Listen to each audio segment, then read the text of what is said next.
Today we're going to talk about our DB3W, our 3 megapixel Wi-Fi doorbell camera. Supports two-way audio, 180 degrees field of view, up to 16 feet of night vision, supports 2.4 or 5 gig Wi-Fi networks, and supports up to a 128 gig microSD card not included. When you remove all the contents out of your box, this is what you get. Alright, let's go over the contents in the box. Inside the box you will receive a quick start guide that basically will walk you through the installation of the doorbell.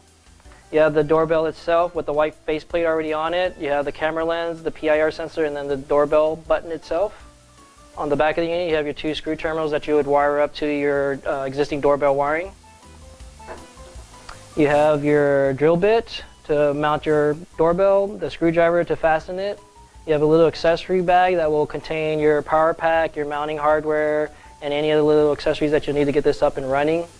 Inside you will also receive Wedge, so just in case you need to tilt your camera more towards the street or to a different area, you're able to do that. And we also have one with a tilt up or tilt down, so you could do the same.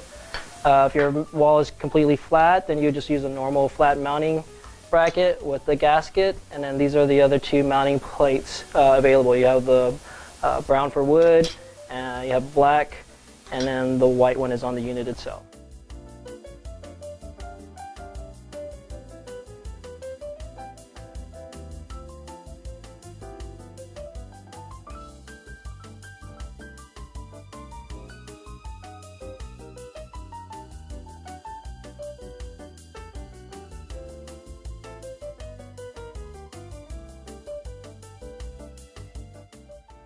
If you're looking for an awesome doorbell camera with high resolution, night vision, two-way audio, remote viewing from pretty much anywhere, this is the perfect camera for you.